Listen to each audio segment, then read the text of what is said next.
Hello everyone, welcome to my channel. आज हम इस वीडियो में बीएससी फर्स्ट सेमेस्टर एग्जाम्स के लिए कुछ important numerical type question discuss करेंगे जो इंपॉर्टेंट हैं आपके सेमेस्टर एग्जाम्स के लिए। जो पिछला वीडियो हमने डिस्कस किया था, जो पिछला टॉपिक हमने देखा था एटॉमिक स्पेक्ट्रम ऑफ हाइड्रोजन, उसी से रिलेटेड ये न्यूमेरिकल क्वेश्चंस होंगे। 3 न्यूमेरिकल क्वेश्चन हम डिस्कस करेंगे जो आपके एग्जाम में पूछे जा सकते हैं। अब हाइड्रोजन स्पेक्ट्रम क्या होता है, पिछले वीडियो में डिटेल में मैंने समझाया है। अगर आपने वीडियो नहीं देखा है तो आपको चैनल की प्लेलिस्ट में मिल जाएगा, आप चेक कर सकते हैं। एक बार कॉन्सेप्ट हम अगर समझना चाहें, रिकॉल करना चाहें तो हमने हाइड्रोजन गैस एग्जांपल में लिया था। हाइड्रोजन गैस को जब गर्म करते हैं तो उसके जो मॉलिक्यूल होते हैं वो परमाणु उसके एटम्स में चेंज हो जाते हैं। उसके बाद जो एटम्स के जो हमारे इलेक्ट्रॉन्स होते हैं, जब उसको एक्सटर्नल एनर्जी प्रोवाइड होता है तो इलेक्ट्रॉन्स निम्न ऊर्जा स्तर से उच्च ऊर्जा स्तर में चले जाएंगे। उसके बाद जब वो वापस आते हैं उच्च से निम्न ऊर्जा स्तर में तो एक प्रकार का एनर्जी प्रोवाइड करते हैं। एनर्जी उससे उत्सर्जित होता है जो विशिष्ट तरंगदैर्घ्य के रूप में स्पेक्ट्रम रेखाओं के रूप में दिखाई देता है। इन्हीं स्पेक्ट्रम रेखाओं को एटॉमिक स्पेक्ट्रम कहा जाता है, जैसे Lyman series, Balmer series, Paschen series, Brackett series, Pfund series. ठीक है, ये 5 जो है सीरीज होते हैं। तो इसको हमने पिछले वीडियो में देखा है। यहाँ पे मेन हमने कॉन्सेप्ट पढ़ा था कि किसी भी सीरीज का, किसी भी श्रेणी का हम तरंगदैर्घ्य लैम्डा कैसे ज्ञात कर सकते हैं। तो लैम्डा के लिए हमने ये कुछ फॉर्मूला देखे थे। ठीक है, यहाँ पे लाइमन श्रेणी के लिए ये फॉर्मूला था। बार्मर श्रेणी के लिए जो तरंगदैर्घ्य है वो कैसे ज्ञात कर सकते हैं, 1/λ = RH 1/2² - 1/n²। ये पूरा फॉर्मूला हमने देखा था पिछले वीडियो में। तो आज हम इस फॉर्मूला को यूज करके न्यूमेरिकल क्वेश्चन किस प्रकार से सॉल्व करेंगे उसको देखेंगे। किस प्रकार के क्वेश्चन आपके सेमेस्टर एग्जाम में पूछे जा सकते हैं उसको। जैसे पहला क्वेश्चन है हमारा, एक हाइड्रोजन परमाणु में एक इलेक्ट्रॉन तृतीय कक्ष से प्रथम कक्ष में कूदता है तो स्पेक्ट्रमी रेखा की आवर्ती ज्ञात कीजिए। ठीक है, यहाँ पे आवर्ती फ्रीक्वेंसी ज्ञात करने के लिए दिया गया है। तो ये 2 चरण में जो है ये पूरा सॉल्व होगा। प्रथम चरण में क्या होगा, स्पेक्ट्रमी रेखा की तरंगदैर्घ्य की गणना रिडबर्ग सूत्र के अनुसार सबसे पहले हम तरंगदैर्घ्य निकालेंगे। ठीक है, उसके बाद ही हम आवृत्ति ज्ञात कर सकते हैं। आवृत्ति का हमारा जो फॉर्मूला होता है न्यू = c/λ होता है। तो लैम्डा सबसे पहले हमको लैम्डा निकालना पड़ेगा। तो लैम्डा निकालने के लिए 1/λ = RH 1/n1² - n2²। अब यहाँ पे n1 और n2 क्या होता है, हमारा जो N2 होता है वो बेसिकली उच्च ऊर्जा स्तर जो है N2 के द्वारा शो करते हैं, एंड निम्न ऊर्जा स्तर जो है N1 के द्वारा शो करते हैं। ठीक है, इसमें तो यहाँ पे हमारा रिडबर्ग ये फॉर्मूला आपको याद होगा। उसके बाद यहाँ पे RH का मान मैंने बताया था पिछले वीडियो में, आपको उसको याद रखना होगा। जैसे 109678 इनवर्स सेंटीमीटर होता है। N1 का मान क्या होगा, यहाँ पे क्या कहा गया है, एक हाइड्रोजन परमाणु एक हाइड्रोजन परमाणु में एक इलेक्ट्रॉन तृतीय कक्ष से प्रथम कक्ष में कूदता है। ठीक है, तृतीय कक्ष से प्रथम कक्ष में कूदता है। तो हमारा जो लोअर एनर्जी वाला रेखा होता है ये, ठीक है, जिसको हम N1 से डिनोट करेंगे, और हायर एनर्जी वाला है ये N2 से डिनोट करेंगे, N3 से डिनोट करेंगे। ठीक है, तो N3 से N1 में वापस आता है तो N1 के लिए हमारा मान क्या हो जाएगा, 1 हो जाएगा। ठीक है, N1 वाला जो है 1 है, और N3 जो हायर है उसको हम N2 से डिनोट कर रहे हैं। ठीक है, N2 से डिनोट कर रहे हैं तो ये इसका हो जाएगा हमारा 3। ठीक है, N2 = 3 हो जाएगा। तो ये मान आपको ध्यान रखना पड़ेगा। ठीक है, जो लोअर जहां से जैसे N1 से गया N3 में, फिर N3 से फिर N1 में वापस आता है। तो आपके क्वेश्चन में दिया गया है, ठीक है, एक इलेक्ट्रॉन तृतीय कक्ष से प्रथम कक्ष में आता है तो तृतीय कक्षा हायर हो जाएगा और प्रथम कक्ष में जहां पे आ रहा है वो लोअर हो जाएगा, उसको हम N1 से डिनोट करेंगे। अब यहाँ पे हम मान रख देंगे, ये फॉर्मूला में ये सभी RH, N1 और N2 का मान रखेंगे तो हमारा ये वाला आएगा। ठीक है, यहाँ पे जैसे ये रिडबर्ग का जो कांस्टेंट जो वाला है वो सेम रहेगा। उसके बाद 1/1² तो -1/3²। तो ये 9 - 1/9 हो जाएगा, और ये इनवर्स सेंटीमीटर में ही इसको हम शो करेंगे। ठीक है, सिंपल सा है, मतलब यहाँ पे आप ये वाला आपको आता होगा। ठीक है, ये सिंपल मैथमेटिक्स है।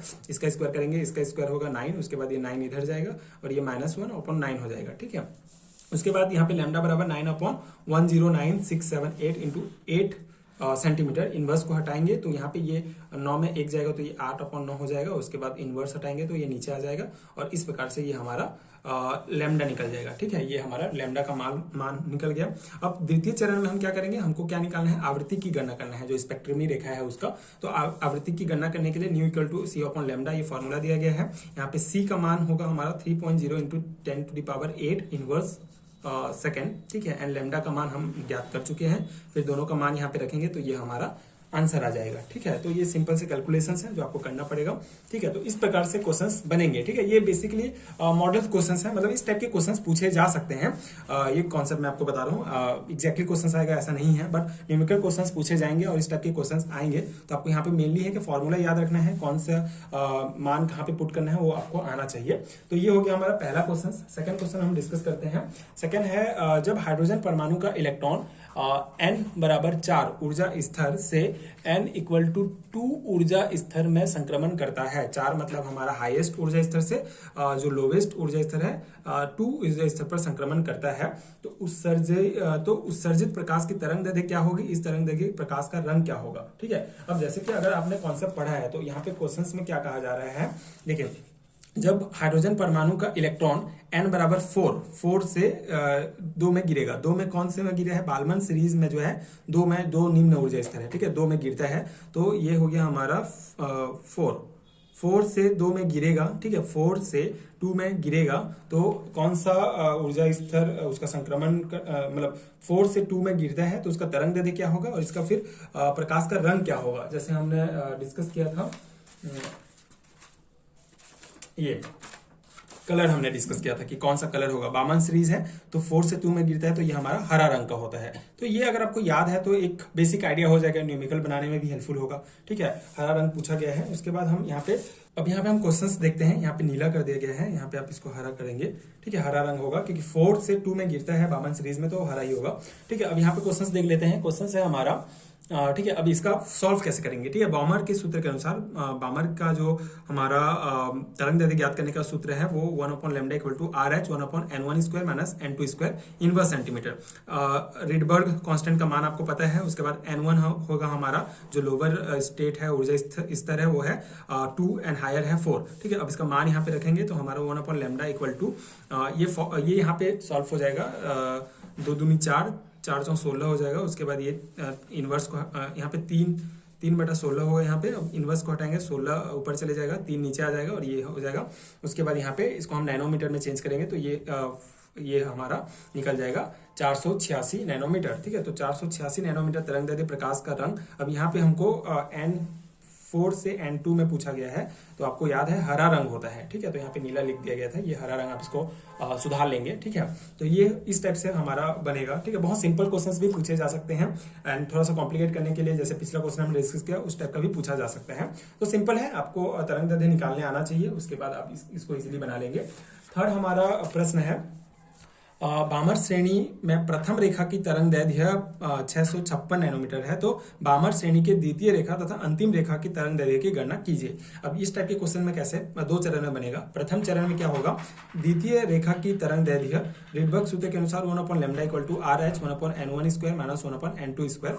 तो प्रथम रेखा के लिए हमारा क्या है, n1 का मान 2 है, n2 का 3 है और लैम्डा का मान दिया गया है। ठीक है, प्रथम रेखा के तरंगदैर्घ्य के लिए तो यहाँ पे हम पूरा मान रखेंगे तो हमारा ये पहला निकल के आ जाएगा 5RH/36। ठीक है, ये हमारा इक्वेशन नंबर फर्स्ट हो जाएगा। ठीक है, पहला हम क्या निकाल रहे हैं, द्वितीय रेखा के लिए तरंगदैर्घ्य जो है का रिडबर्ग सूत्र ये रहेगा। प्रथम रेखा के लिए हमको दिया गया है तो प्रथम रेखा के लिए हमारा निकल गया। ठीक है, पहला हम यहाँ पे फॉर्मूला लिख दे रहे हैं क्योंकि हमको द्वितीय रेखा और अंतिम रेखा की तरंगदैर्घ्य की गणना करना है। ठीक है, तो यहाँ पे हम पहला फॉर्मूला लिखे, उसके बाद प्रथम रेखा का हमको जो है इसका तरंगदैर्घ्य दिया गया है तो उसके हिसाब से प्रथम रेखा के लिए हमने निकाल लिया ये। ठीक है, ये हमारा इक्वेशन फर्स्ट हो जाएगा। अब द्वितीय रेखा के लिए निकालना है तो उसका हमारा n1 बराबर 2 दिया है, n2 बराबर 4 दिया है। अब सेम फॉर्मूला में हम यहाँ पे रखेंगे, उसके बाद हमारा द्वितीय रेखा के लिए निकल जाएगा 3RH रिडबर्ग कांस्टेंट अपॉन 16। ठीक है, यहाँ पे रिडबर्ग कांस्टेंट का मान हमने लिखा नहीं है, वो सेम टू सेम लिख रहे हैं क्योंकि उसकी मान लिखने की यहाँ पे आवश्यकता हमको नहीं है। हमको यहाँ पे सिर्फ क्या निकालना है, तरंगदैर्घ्य की गणना करना है। तो यहाँ पे मतलब यहाँ पे इनटू रिडबर्ग कांस्टेंट का मान भी आप लिख सकते हैं। ठीक है, उसके बाद समीकरण 1 में 2 का भाग लगाने पर अब हम समीकरण 1 और 2 को भाग करेंगे तो हमारा लैम्डा निकल जाएगा 485.9 नैनोमीटर। ठीक है, अब अंतिम रेखा की तरंगदैर्घ्य निकालेंगे तो अंतिम रेखा के लिए जो n2 का मान होगा वो हमारा इनफिनिट होगा। ठीक है, असंख्य होगा। तो उसके लिए हमको सेम रिडबर्ग जो फॉर्मूला है हमारा तरंगदैर्घ्य का जो फॉर्मूला है उसमें इसको रखेंगे तो ये हमारा इक्वेशन थर्ड निकल जाएगा RH/4। सिंपल मैथमेटिक्स है, आप इसको सॉल्व कर सकते हैं। उसके बाद समीकरण 1 से 3 का भाग देने पर, ठीक है, जो एक हमारा जो निकला है प्रथम रेखा के लिए तरंगदैर्घ्य जो दिया गया है उसका फिर हम एक बार सेकंड में करेंगे, उसके बाद हमको द्वितीय रेखा के लिए निकालने के लिए 2 में करेंगे सेकंड इक्वेशन में, फिर तृतीय मतलब अंतिम रेखा निकालने के लिए हम इसको 3 के साथ भी भाग देंगे, तो ये हमारा निकल जाएगा 36.4 नैनोमीटर। तो 2 तरंग दैर्ध्य हमारा निकला जो हमको निकालना था द्वितीय रेखा के लिए 485.9 नैनोमीटर। तो इस प्रकार से आप इसको सॉल्व करेंगे। तो ये सिंपल टाइप के जो है न्यूमेरिकल क्वेश्चंस हैं, 1-2 बार आप प्रैक्टिस करेंगे तो इस टाइप के क्वेश्चंस अगर आपको एग्जाम में पूछे जाते हैं तो आप डेफिनेटली इसको बना सकते हैं। तो ये हो गया हमारा कुछ important numerical question atomic spectrum of hydrogen unit से रिलेटेड। आई होप आपको समझ में आ गया होगा एंड आपके एग्जाम प्रिपरेशन के लिए हेल्पफुल रहा होगा। इसी प्रकार अगर आपको बीएससी सेमेस्टर एग्जाम्स के लिए हैंडरिटन नोट चाहिए हिंदी में, तो नीचे डिस्क्रिप्शन बॉक्स में आपको लिंक मिल जाएंगे, आप चेक कर सकते हैं। अगर आप इंग्लिश मीडियम के स्टूडेंट्स हैं तो उसका भी नोट्स आपको मिल जाएगा, आप चेक कर सकते हैं, वहां से हैंडरिटन नोट्स डाउनलोड कर सकते हैं, जो डेफिनेटली आपके एग्जाम प्रिपरेशन के लिए बहुत हेल्पफुल होगा। एंड आगे की वीडियोस देखने के लिए चैनल के साथ जुड़े रहिए। Thank you so much for watching.